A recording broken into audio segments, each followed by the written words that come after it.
Hey, what's up, guys, and welcome to Q&A, the show where I take your questions from YouTube and Twitter and answer them here in video format. A ton of questions to get into today, so I'm just going to jump straight into it. We're going to start with the first question from Resting, who says, hey, man, I want to hear your thoughts about what progression we might see in the second year of Kevin Stefanski's offense. How much was he held back in year one due to the new install, Baker learning it, COVID, OBJ out, etc.? And where do you think it improves the most? I think the one thing people aren't talking about with Kevin Stefanski and what he does is that there's a lot more to this passing game than just play action bootleg stuff. I know it kind of gets distilled down to running the ball, zone running, and a lot of play action. And that's definitely a part of it, right? That's the base Kyle Shanahan system. And when you have pieces like the Cleveland Browns had last year, right, where you're talking about the number one offensive line, the number one running back room in football, and, you know, a really good quarterback, and what that's able to kind of do, even if you're running kind of a base offense. And it was able to be ran well just because I think they had really, really good personnel at times that can make just basic things look good. Again, football is 90% execution. You know, everything else is just everything else. But where it can expand is where I think it expanded last year, right? When you kind of get your back against the wall and you need to go empty and you need a 3rd and 7 and you need a 3rd and 10 or you need a quick score, right? The Browns were at their best offensively when they were able to be in control, when they were able to run the ball and do the specific things that they do really well because of the personnel on the team. When they were able to do those things, they were able to move the ball a lot easier. So I'm going to try to use an analogy here to kind of describe what I'm talking about with the offense and what you can expect.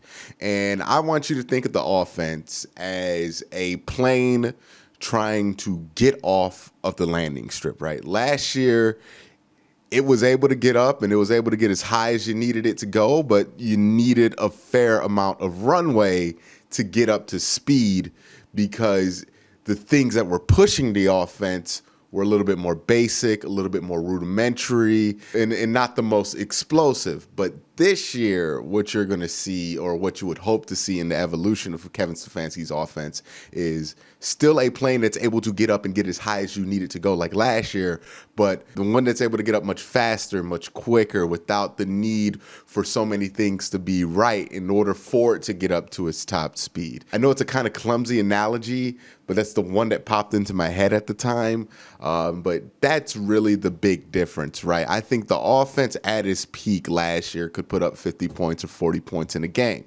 That's going to be the same case this year. I don't think their maximum output really changes, but how quickly they can get there. And look, it's not like last year's offense was like sluggish or anything.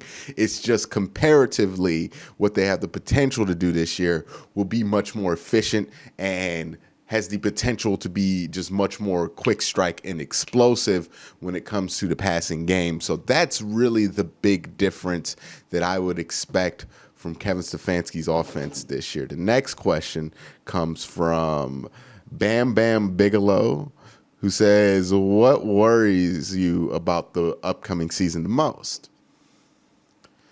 I just really want to see how these pieces fit together on the defense. And the reason that worries me the most is because it's the biggest question mark on the team. Like, we have hope that these pieces are going to fit and that they're going to gel and that they're going to be a much better defense than last year, but we have no idea whether that's going to be the case or not. We can project, we can make hypotheses, we can do this all the live long day, but we won't know until September.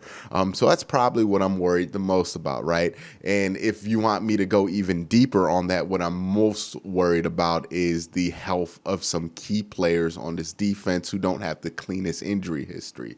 At corner, Greedy Williams, Greg Newsome both have long injury histories that they kind of have to shrug off this year. Denzel Ward included in that, obviously. Even Myles Garrett has a little bit of an injury history. Not like he's missed most of the season before, but he's good to miss a couple of games here and there, which isn't great. Jadeveon Clowney obviously has an injury history. Takk McKinley has an injury history. So that's what I'm worried most about, is specifically injuries to some of the more injury-prone players on the defense, and I think that the Browns have more than a usual amount of players who have a bit of a concerning injury history in key spots of the defense, which could become a problem.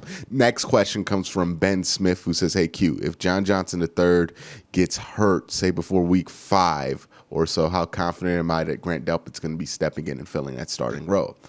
I don't know if Grant Delpit's just going to replace what John Johnson does. I think this is kind of a little bit of a misunderstanding of what John Johnson's going to be asked to do.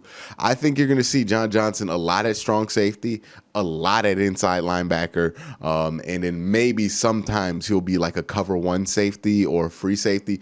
But for the most part, I think the second they can trust Grant Delpit to get up to speed, he'll be out there at free safety because Grant Delpit's a much better fit at free safety.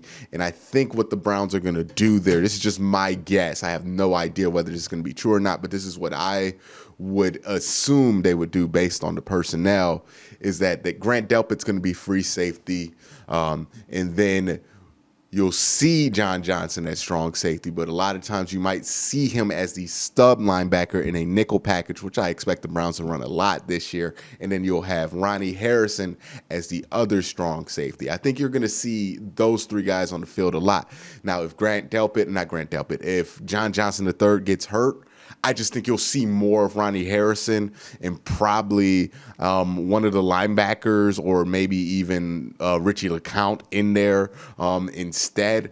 I don't necessarily think they're going to be interested in moving Grant Delpit over to that John Johnson role because I think a lot of what John Johnson brings is that ability to be a sub linebacker. And if you watch his tape in LA, he did that a ton. So I'm not understating it here that he's going to play some sub linebacker. He is going to play a lot of sub linebacker if he's used anywhere near how he was used in LA, which was very good. Next question comes from Ian G, who says, how do you feel about the special teams unit? Do you think that'll be a weakness for the team or will they carry their weight? I think they will. I think they'll be fine. Jamie Gillian, he'll be fine. I'm not really that worried about the punter. The hope is that the punter and the kicker really don't have to get that much run with this team. I think Cody Parkey is fine. Look, I know everybody wants a field goal kicker who can kick from 55, but sometimes somebody who just makes extra points is good enough, right? Extra points, 40 and up, if he can make those, we'll be fine. Jamie Gillian, if he can just not be an awful punter, not be Derek Frost, and he'll be fine. So I'm not really that concerned with the special teams unit. The next question comes from Dylan Bennett, who says, hey, Q, I was thinking about the whole OBJ discussion, and honestly, I think there could be a case that Baker just tends to play much better at the end of seasons. His progress seems to get better at the end of the year, even with Freddie Kitchens. He was playing quite a bit better at the end of the season, at least before the playoff hopes were dead.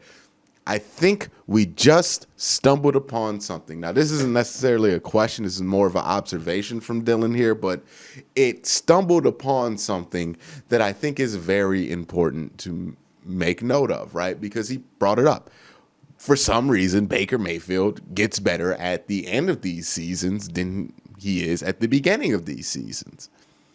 And there is one common denominator between all of these seasons. Each year he's been in the NFL, he's been learning a new offense.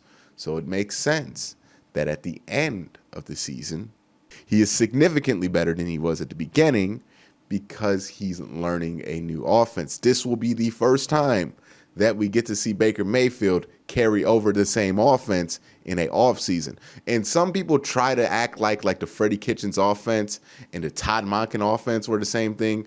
But anybody who watched those 2 years knows better than that. And also, it's out there, the distaste and the disdain between those two during the season because they were just running a completely different offense than what Freddie Kitchens wanted to. So that's out there. But it's interesting that we keep stumbling upon these things. Why is Baker Mayfield better at the end of the year? Is it Odell or is it the fact that, he just tends to get better at the end of the season because he has not been able to carry over an offense. So by the time he gets to the end of the season, he knows an offense much better and is able to operate in it much more efficiently. Thank you for that observation, Dylan. The next question comes from Big Money, who says, why hasn't Greg Newsome signed his rookie contract yet? Should this be worrying? Absolutely not. He'll probably sign it like the second day of training camp. These things don't normally go long with rookies, and if it does, it'll probably be like a week before they put on pads. I'm not really that worried about it. The next question comes from Adam Novak, who says, with all the new depth at the linebacker position, do you think Takitaki or Mack will make the 53-man roster? I only brought this question up because I don't know why people keep including Takitaki in the bubble conversation. Takitaki was good last year. I know a lot of people are down on Takitaki for whatever reason. He was one of the best run-stopping linebackers in football last year. Like, he was absolutely really good. Well, not really, but pretty good last year. He's not on the bubble. Mack Wilson, on the other hand, he is on the bubble. But I don't know why people keep throwing Takitaki. I know that Andrew Berry didn't draft him, but if Andrew Berry values a lot of the advanced statistics that it seems like he does, it wouldn't make sense for him to cut Sione Takitaki. Let's just say that. The next question comes from Wesley D, who says, top 3 dark horses to make the 53-man: Marvin Wilson, Malik McDowell, and Dearness Johnson. But that's it for this week's Q&A. Again, guys, thank you so much for asking these questions. I appreciate that you guys do this, and I hope you appreciate the videos that I put out during the week. But again, guys, thank you for watching. Please have a great day. Have a good night.